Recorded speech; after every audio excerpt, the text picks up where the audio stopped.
capítulo 2, Joel,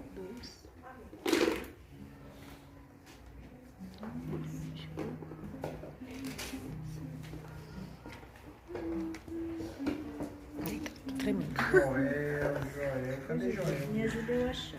Joel capítulo 2. Joel. É a partir do versículo 28. Acho que eu vou só escutar. Eu não vou achar. Daniel. Vou escutar. Depois eu procuro.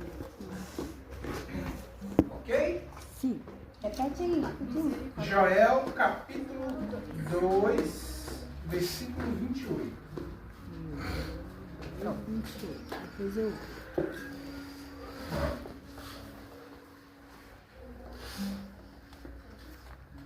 Joel 2, 28. Vamos lá? E acontecerá depois que derramarei o meu espírito sobre toda a carne. Vossos filhos e vossas filhas profetizarão, vossos velhos sonharão, e vossos jovens terão visões. 29. Até sobre os servos e sobre as servas derramarei o meu espírito naqueles dias. Amém? Amém. Vamos orar? Senhor Deus, que o Senhor resplandeça, ó Deus, a luz da tua palavra em nossos corações. Amém. Em nome de Jesus. Amém. Amém. Bom, como prometido, né, a gente vai falar um pouquinho sobre o que é avivamento. Né? Não veio esse tema assim sem... Eu acho que pelo estudo de um livro que eu estava lendo sobre a história da igreja cristã, né, e aconteceram durante os períodos, né, durante os anos após Cristo, vários avivamentos. Né, mas antes de acontecer no período cristão, né, ocorreram no Velho Testamento. Né?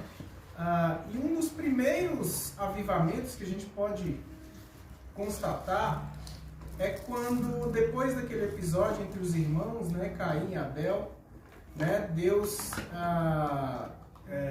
Adão e Eva têm um outro filho, que tem o nome de Sem, né, e ele tem um filho chamado Enos, né, e diz a palavra que foi Não a partir... 7?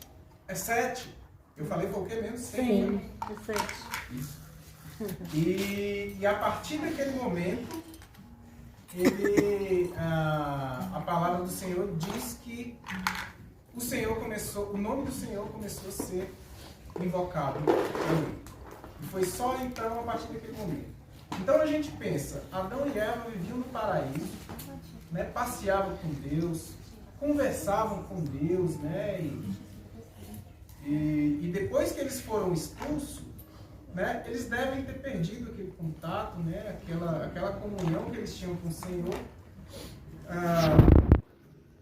E após isso, né, depois deles perderem esse contato, aí sobrevieram, né, as tragédias, né, sobrevieram as tribulações, né, filho com filho, né, um filho assassinou o outro. E a partir daí, eles devem ter pensado, né, a gente estava num jardim tão bonito, estava num jardim tão belo, né, e pensaram que a sua vida espiritual não estava conforme Deus tinha designado, né? E foi a partir daí, lá no Gênesis 4:26, eu vou até ler lá, ó, Gênesis 4:26.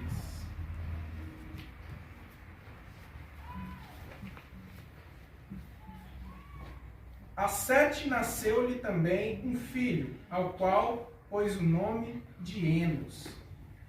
Daí se começou a invocar o nome do Senhor.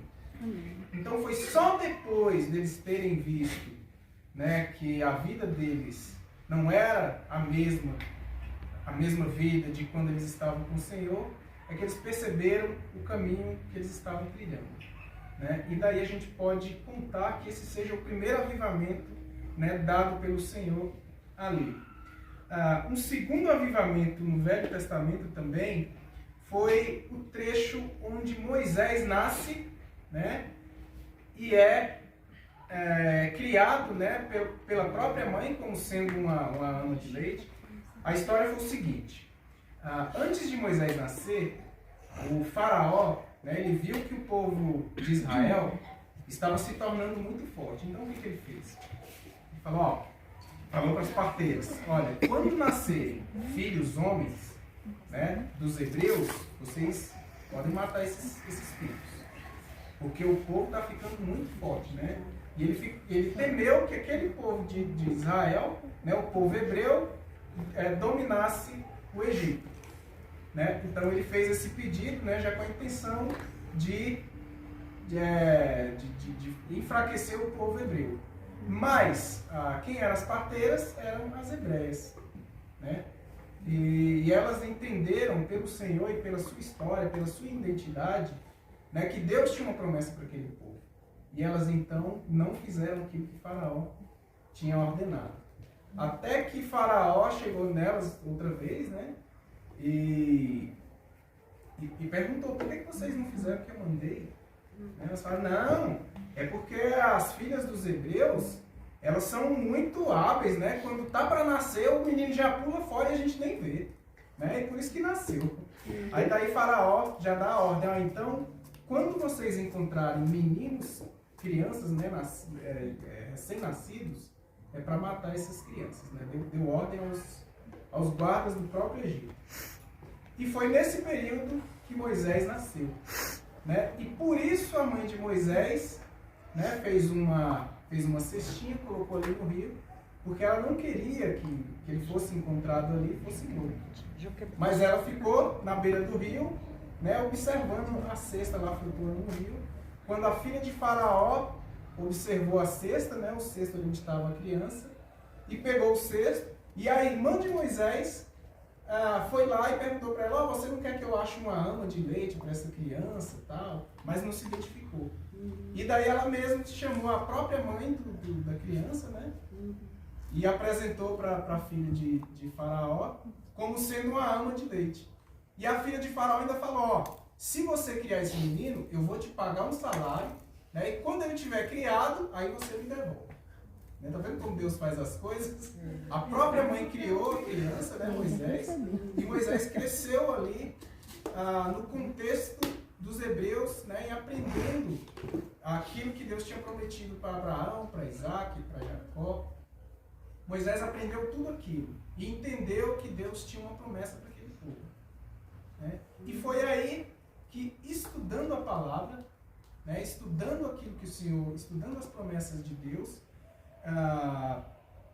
Moisés então se viu num grande avivamento daquele povo, né? Mas foi difícil, durou vários anos, né? Com 40 anos Moisés foi conversar com os hebreus, né? E os hebreus fizeram na verdade ele viu um hebreu apanhando, né, de um soldado egípcio e matou o soldado egípcio, às escondidas, escondeu tudo. E quando os hebreus estavam brigando, né, ele foi intervir ali, né, para ser um juiz, e eles perguntaram, e quem te colocou como juiz sobre nós? Por acaso você vai matar a gente assim como você fez com o soldado egípcio? E daí Moisés falou, ixi, fui descoberto. E fugiu para o deserto. E depois de 40 anos é que ele vai voltar, né, que ele escuta Deus falando no meio da sarça ardente, né? E ele conversa com Deus durante esse período todo, e com 80 anos é que ele volta para resgatar aquele povo.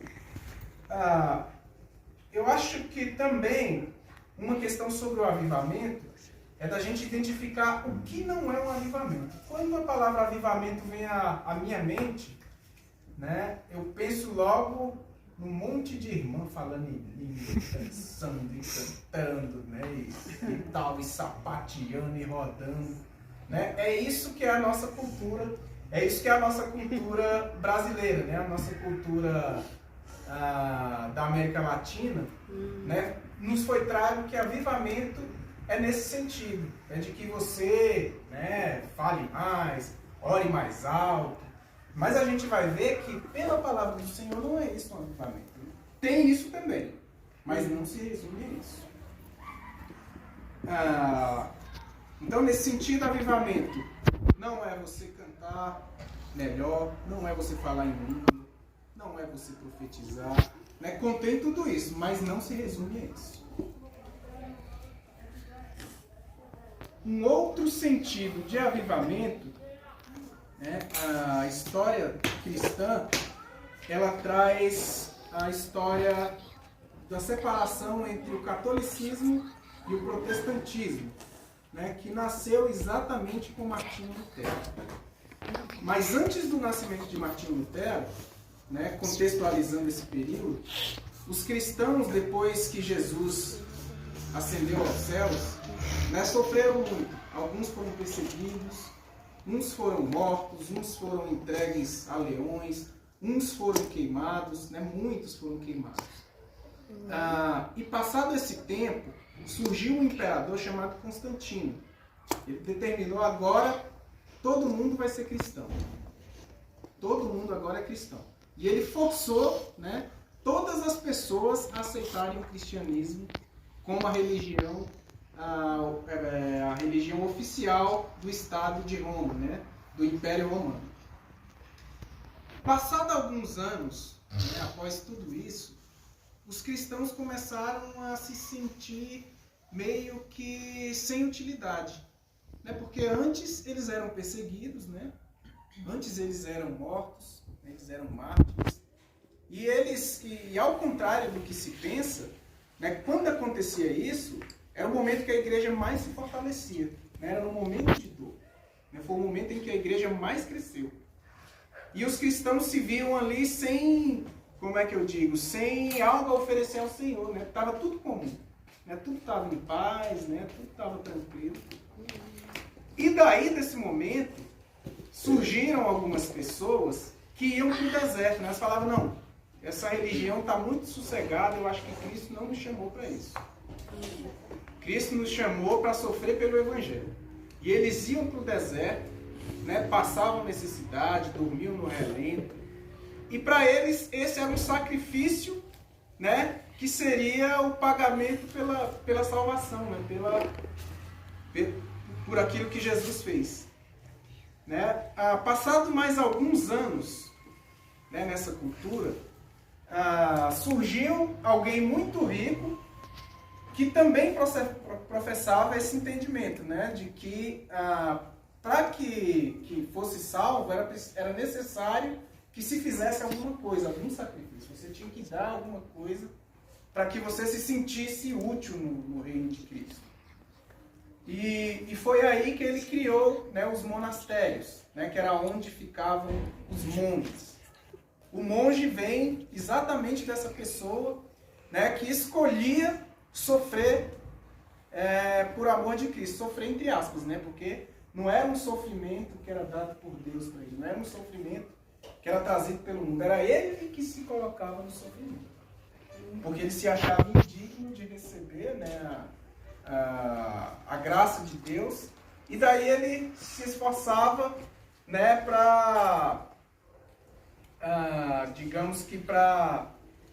não receber, né, aquilo que as pessoas comuns recebiam, alimentação adequada, né, uma roupa adequada, né. Então eles trabalhavam em prol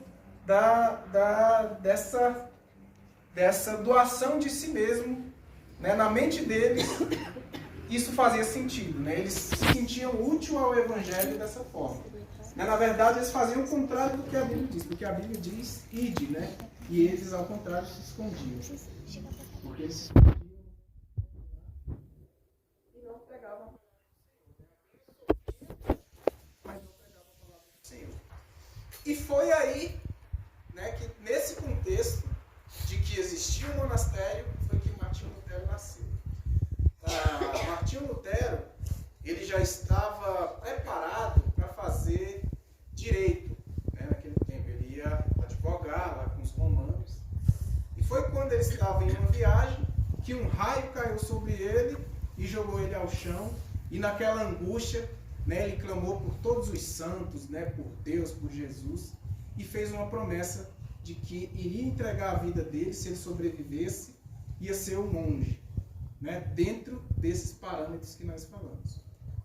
E ele fez. E é para desgosto dos pais. Os pais queriam que ele fosse advogado. E ele se tornou um monge.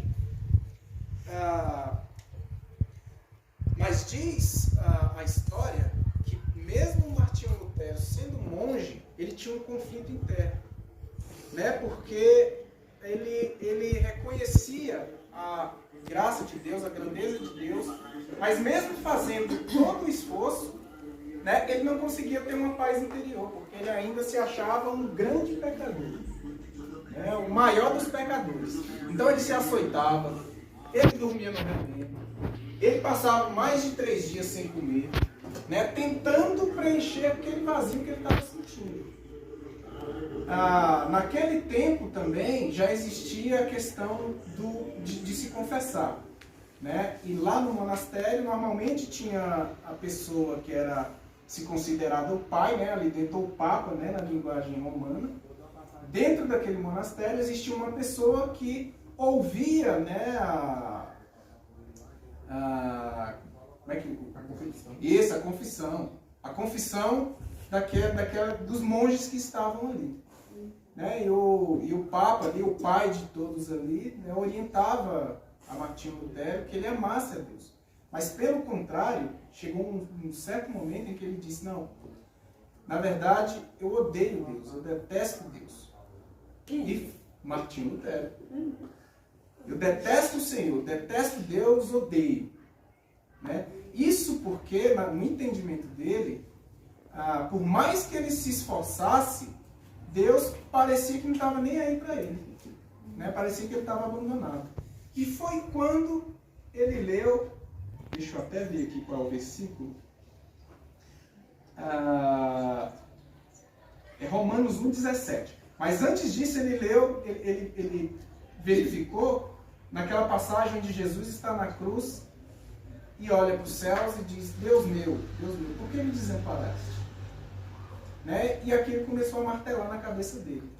Ué, beleza, eu me sinto desamparado, mas porque eu sou um pecador. Mas por que Jesus se sentiu desamparado, mesmo sendo o filho perfeito de Deus? E aquilo começou a martelar na sua cabeça. Né? E foi quando ele leu Romanos 1,17, que eu vou ler aqui para todos nós. E ele descobriu algo tremendo nesse versículo. Romanos 1.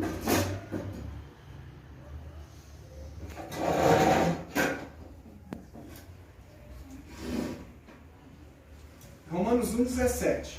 Paulo escreveu: Pois não me envergonho do Evangelho, porque é o poder de Deus para a salvação de todo aquele que crê, primeiro do judeu e também do grego, visto que a justiça de Deus se revela no Evangelho, de fé em fé, como está escrito, o justo viverá pela fé. Então foi aqui que Martinho Lutero descobriu a chave daquilo que impedia que ele tivesse uma comunhão com o Senhor. Né? Não era o sacrifício dele mesmo. Não era para ele fazer sacrifício. Ele não tinha que fazer sacrifício, ele não tinha que ficar com fome, ele não tinha que passar frio, ele não tinha que fazer nada. Né? Ele entendeu que naquele sacrifício de Jesus, naquele momento em que Jesus fala, Deus meu, por que me desamparaste? Jesus estava levando todos os nossos pecados. E é por isso que Deus o desamparou naquele momento. Porque eram os nossos pecados que estavam ali. Então, essa é a chave. Então, se Jesus levou os nossos pecados, eu não tenho que fazer mais nada. Né? Porque Deus aceitou o sacrifício de Cristo. Então, pela fé é que eu serei salvo. Né? Não é pela minha obra, não é pelo meu esforço que eu serei salvo. É pela fé. Né? E a partir desse momento foi que começou, acho que um dos maiores avivamentos da era de Cristo. Né? Foi quando Deus fez a separação, né? Deus tirou os dele para um lado, né? Porque quando a gente lê na história, a Igreja Católica, ela não professava mais a fé, ela não era mais uma religião, ela era um poder político. Porque os papas, na verdade, eles não eram religiosos, eles eram políticos. Né? Eles queriam poder, né, para controlar aquele estado de Roma ali. Tanto é que houve um tempo em que houveram 3 papas ao mesmo tempo. Isso por causa do poder. Né? Houve um papa em Roma, houve um papa na França e um na Alemanha, se eu não me engano. Né? Mas por quê? Porque o foco não era a religião, não era a fé. O foco era a política. E Martinho Lutero começou a observar esse tipo de coisa. A Igreja Católica usava, né, uma ferramenta, né, um recurso chamado indulgência. O que consistia essa indulgência? Era algo que você fazia pela igreja que você receberia quando você estivesse no purgatório. Né? Ou aquele seu ente falecido no passado, né, que ele estivesse no purgatório, se você fizesse algo para a igreja, você ganhava, né, uma bênção espiritual que ia ter efeito lá no purgatório. E todas essas indulgências envolviam o quê? Dinheiro. Né? Eles levavam, né, tem até o filme do Martinho Lutero, é até interessante assistir também. Eles levavam crânios de pessoas dizendo que eram dos apóstolos. Né? Ó, tá aqui o crânio de Pedro. Né? Se você contribuir com uma moeda, né, tá aqui, eles faziam aquele movimento, né, e chamavam a população para junto dali, para aquele evento, mas era por dinheiro. Se uma moeda cair aqui no gasofilácio, né, no local de oferta, né, a alma do seu ente querido automaticamente vai sair do purgatório para o céu. E era assim que eles tratavam as coisas do Senhor. E Martinho Lutero, que já tinha ido para o monastério e de lá foi indicado para lecionar numa faculdade bem famosa na Alemanha, ele até então começou a estudar a Bíblia. Até isso, a Bíblia, os católicos, os papas, eles não entregavam para o povo, não. Né? Ao contrário, eles faziam imagens, né, porque eles achavam que o povo era muito estúpido para entender a Bíblia. Né? E talvez isso não tenha sido nem por mal também, né, no início. Eles falaram, não, o povo não vai entender nada disso aqui. Né? Até porque está escrito em latim, né? Tudo era escrito em latim, a Bíblia. E daí o povo não tinha acesso às escrituras. Né? Tinha acesso a poucas porções da escritura, mas não como nós temos hoje. Então Martinho Lutero foi o que começou a estudar a palavra de Deus, porque ele era um professor, né, de faculdade, ele era um doutor, né, e ele começou a estudar a Bíblia da forma correta, e foi aí que ele encontrou esses versículos, né, e derrubou essa norma da Igreja Católica. Né, e com isso nos trouxe esse avivamento que nós vivemos hoje. Veja, isso aconteceu em meados ali de 1500, mais ou menos perto ali do descobrimento do Brasil, e até hoje isso se reflete em nós. Então, todas as igrejas protestantes, Igreja Batista, Igreja Metodista, Igreja Presbiteriana, a Assembleia de Deus, que nasceu um pouquinho mais tarde, a Igreja Congregacional, né? Todas essas igrejas nasceram a partir da visão que Lutero teve sobre a palavra do Senhor. Né? Então, um avivamento, resumindo aquilo que eu queria dizer essa noite. Um avivamento, ele começa com a leitura da palavra do Senhor. A descoberta daquilo que o Senhor quer para as nossas vidas. Não existe avivamento sem o conhecimento da palavra do Senhor. Não existe. Por isso a importância de nós darmos mais tempo à palavra do Senhor, à leitura da palavra. E hoje está muito mais fácil, né? Porque antigamente você não tinha acesso a livro, você não tinha acesso à explicação. Era só a Bíblia ali naquela versão de Almeida e corrigida, que era vós sereis, que é uma linguagem que a gente nem compreende direito, né? Era os tempos corretamente como se ensina na língua portuguesa, que deixou de ser utilizado, né? O vós mesmo ninguém quase utiliza. Mas hoje nós temos muitas ferramentas para a gente aprender mais de Deus E, no entanto, a gente não aprende. Hoje nós temos a Bíblia toda, né, para a gente ler e a gente não lê. Antigamente as pessoas tinham sede por ler a Bíblia e não tinham acesso a ela. E hoje nós temos acesso, né, e às vezes preferimos, né, sei lá, ter um WhatsApp, colocar a conversa em dia, atualizar nosso perfil, né, do que depositarmos um tempo ali do Senhor. E não tem que ser uma sobra do nosso tempo, né? Não é quando, vou dormir agora, vou ler a Bíblia. Estou meio com sono, vou ler a Bíblia para dormir. Porque se existe um remédio para dormir, é a leitura da Bíblia à noite. Se você estiver sem sono, pode ler que dorme. Dorme na hora, né? É batata. Eu já fiz isso. Mas essa não é a verdadeira leitura da Bíblia. A leitura da Bíblia é leitura e estudo, né? Comparação. É estudo mesmo, aprofundado. Você não entendeu um termo? Procura o termo original, que ele vai te dizer muito mais do que aquilo que aparenta ser. Né? Porque eu acredito que a Bíblia, cada palavra, cada ideia que está nela, está ali por um propósito, né? Que é para alcançar os nossos corações. Então, até aqui foi a minha mensagem. Amanhã a gente vai continuar um pouco mais sobre avivamento, né? Em outros termos. Mas eu queria compartilhar algo que eu sonhei essa noite, né? Eu não sou muito dado a sonhos, né? Eu sempre acredito que sonho é algo da sua mente, algo que você tá ligado muito ao emocional. Mas eu também não descarto que Deus utilize os sonhos para nos dar alguma mensagem, para nos dar alguma palavra.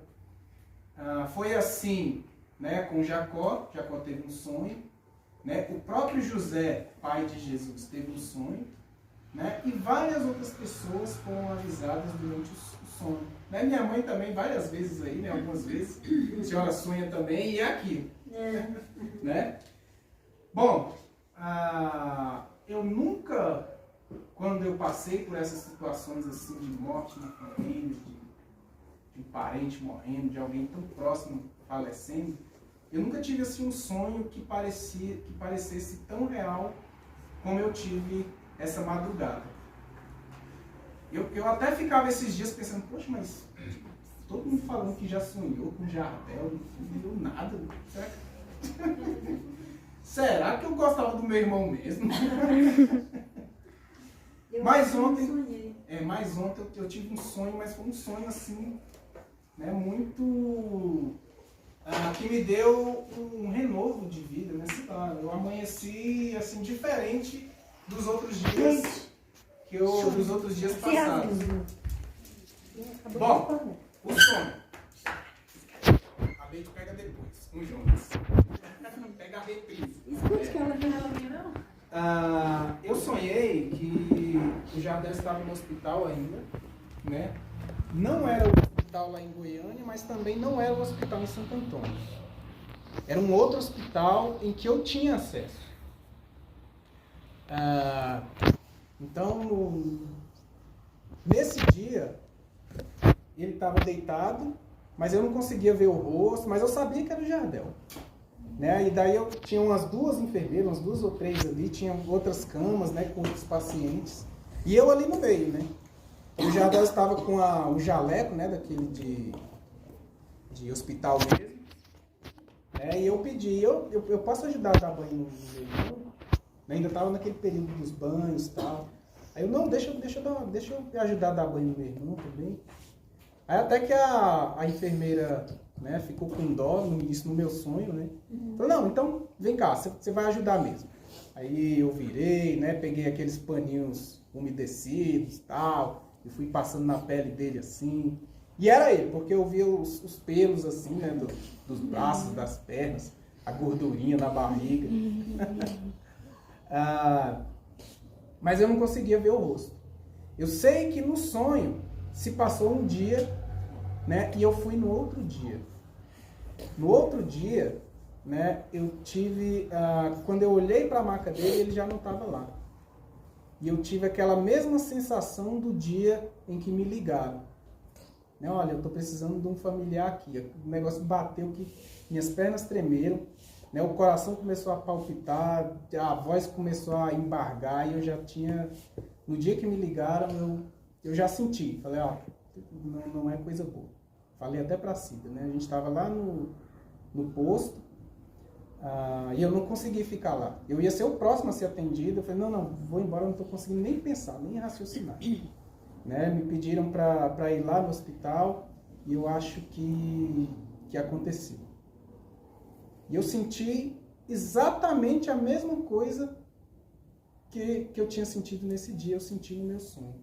Né, aquele pavor, aquele medo, aquele vazio, aquela dor. Mas de repente eu olhei e ele estava em pé um pouquinho mais afastado. O Jardel estava em pé, um pouquinho mais afastado, já estava com uma camiseta, né, uma camiseta azul, um short, uma chinela havaiana, e estava comendo. Aí eu fiquei atônito assim, né, fiquei paralisado. Eu falei, ué. Aí comecei a me lembrar, mas aquele sonho confuso, né? Ué, mas ele não morreu? Ué, mas por que a gente chorou mesmo? Aí fiquei naquele impasse, minha mente no sonho, né, tentando entender o que estava acontecendo. Aí até que ele chegou, né, e eu dei um abraço nele bem apertado assim, mas muito apertado mesmo. E falei, brother, uai, você tá aqui? Aí ele falou, aí ele olhou pra mim, né, e falou assim, eu vi a glória do Senhor.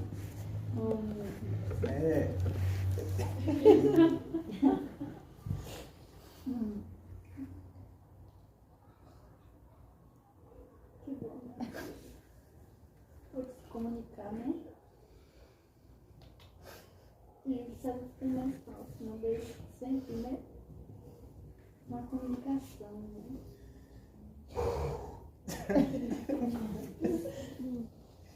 Mas ele falou nesses termos. Eu vi a glória do Senhor. E é magnífico. Assim, alegre, feliz, né?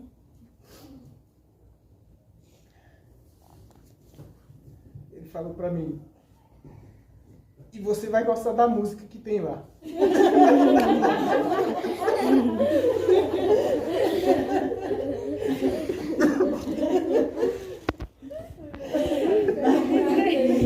Me lembrei uma vez. A gente estava dormindo aqui embaixo na casa da Isé e ele acordou de madrugada e ele dizendo que ouviu uma música tão diferente, assim, bem bonita mesmo e no tom certinho, né? E ele tentava lembrar para escrever e não conseguia. Aí Mas ele me falou nesses termos. ele sempre... Se foi fruto da minha mente fértil, pelo menos mexeu comigo. Aí ele falando, né, que tentava lembrar, mas não conseguia. E ela era tão linda mesmo. Mas foi o que ele me falou. Ele virou pra mim e falou, eu vi a glória de Deus, né, e é magnífico, é lindo, né, e ele não conseguia nem se concentrar, né, ele falava, e de repente foi o que ele falou, olha, você vai gostar da música de lá. A música de lá é linda. E aí nesse momento eu tentava ficar, mesmo conversando, mesmo ouvindo ele, eu ficava tentando ligar os pontos. Ué, mas será que o médico me enganou? Falou que ele tinha morrido. Então, ficava nesse empate, né? E foi aí que... Isso, e foi aí que de repente eu já não estava mais lá, eu já estava dirigindo o carro para ir para casa, para contar para todo mundo. Falei, não, o médico se enganou, né? Na minha viagem eu ia com essa proposta, né? Com essa intenção. Não, o médico se enganou, ele está lá vivo, ele disse que viu a glória de Deus e disse para mim que a música é fantástica. E foi quando eu acordei, né? Nem cheguei em casa. Quando eu ia no caminho para contar, aí eu acordei. Mas eu acordei, já ia dar, acho que era umas 10 para 6 da manhã. E quando eu acordo assim de um sonho, normalmente eu esqueço. Né? Eu peguei o celular, escrevi tudo que eu lembrava. Falei, esse eu não quero esquecer. Não acordou assim? E anotei tudo como eu tinha visto. Né? Bom, se for fruto da minha mente, pelo menos serviu para o meu consolo. Hoje eu acordei totalmente diferente, né? Sabendo que, imaginando que ele esteja num lugar de glória, né? E que era um lugar que ele almejava estar, né? Que ele está ouvindo uma super música, uma super melodia, né? E que um dia nós estaremos também. Um novo céu e uma nova terra. Com certeza não é fruto da sua vida. Só para complementar o que o César acabou de falar, fala aí, moço, porque meu pai falou lá na casa das meninas, aquele dia de manhã que jogou lá. Assim, eu vou contar dois incidentes, né? No dia que ele morreu, foi 8, né? Só que bem antes, Deus já tinha falado pra gente, né? Isso é pra quem crê, né? Que Deus, ele fala.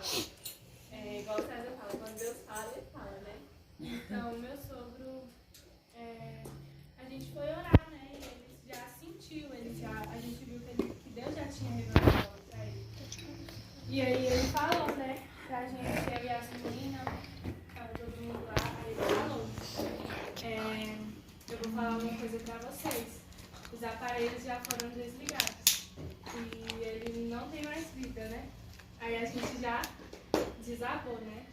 Só que aí ele falou assim, mas o Senhor vai enviar o sopro, né? Mas vai ser feita a vontade dele. Né? Aí a gente ainda ficou com aquela esperança, né? Só que aí foi depois, de uma hora, a gente recebeu realmente a notícia, né? Só que aí um dia depois a gente foi lá na casa do meu sogro, aí ele falou tudo que ele tinha, que Deus tinha. Não sei a intimidade que o Jardel tinha com Deus, mas Deus me revelou algo tão tremendo. Ele falou que viu uma glória tão grande, e ele falou que ele via Deus assim, recebendo mesmo ele de braços abertos, e que via um círculo assim de glória. Ele via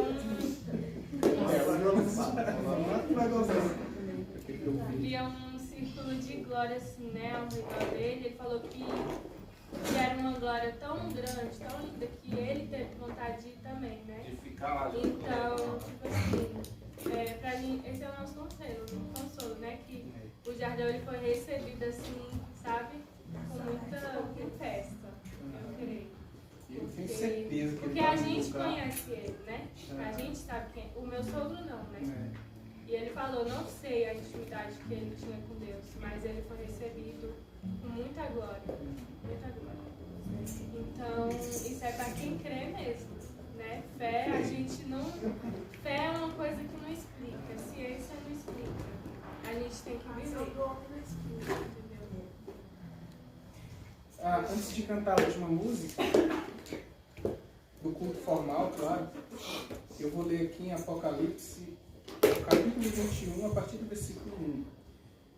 Vi novo céu e nova terra, pois o primeiro céu e a primeira terra passaram, e o mar já não existe.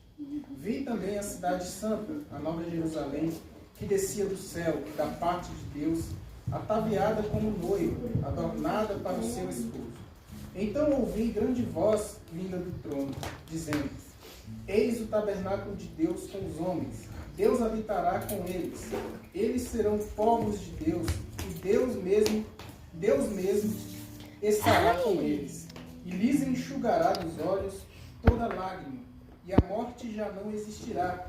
Já não haverá luto, nem pranto, nem dor, porque as primeiras coisas passaram. Amém? Amém. Lá?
Jonas tá partindo aqui. Jonas tá aí, ó. Cuidado.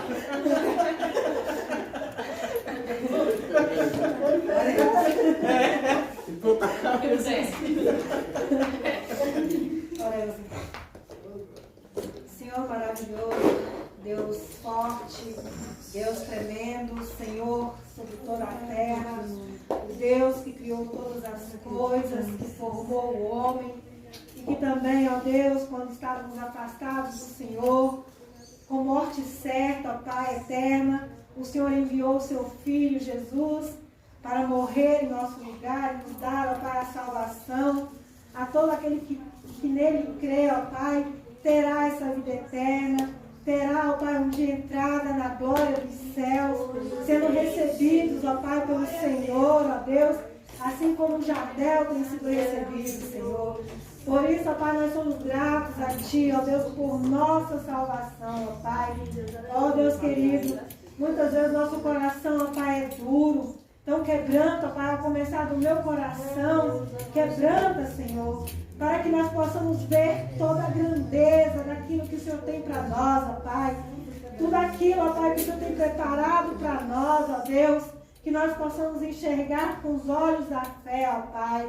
Oh Deus, nos faça, ó Pai, entender na Tua palavra, quando nós lemos, quando nós estudamos, quando nós ouvimos, ó Pai. Que nós possamos entender tudo aquilo que o Senhor tem preparado para nós, ó Pai. Coisas, ó Pai, que nem olhos viram, nem ouvidos ouviram, ó Pai. Mas o Senhor tem, ó Pai, aquilo para nossa família, Senhor. E nós te louvamos, ó Pai, porque nós sabemos disso, ó Deus. E nós te agradecemos, ó Deus, por causa do Teu Espírito Santo, Deus. Que tem, ó Pai, consolado os nossos corações dia após dia, Senhor. Cada dia o Senhor tem nos fortalecido. Cada coração aqui, ó Pai, que tem chorado. A Elaine, ó Pai. As meninas, ó Deus, a Dona Jesus, ó Pai. O Jonas, Senhor.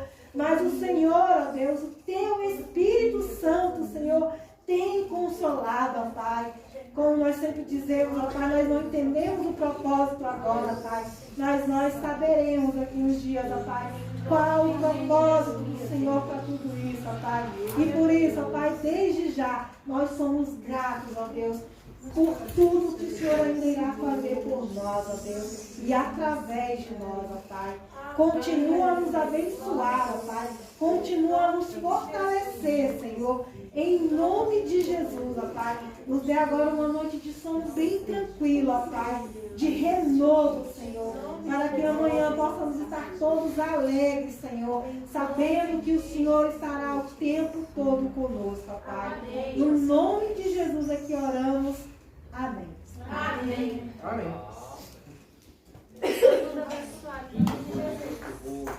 Indo da cantina falhar hoje. Irmão, aviso. Tem uma cantina? Aviso, hoje não tem cantina porque a irmã da cantina faltou. Irmãos, eu tenho que pagar pensei para que ia ser fazer a gás. cantina ficar devendo, eu tenho que pagar, irmão. Tem caldo de mocotó. Tem caldo? Eu tenho notícia, meu irmão, vai ter notícia. É R$2. Real. Com mais uma você leva o refri. Dá oi aqui pra câmera, gente! Você vai na sua casa. Ninguém dá oi pra câmera, não? Peraí que eu dou oi.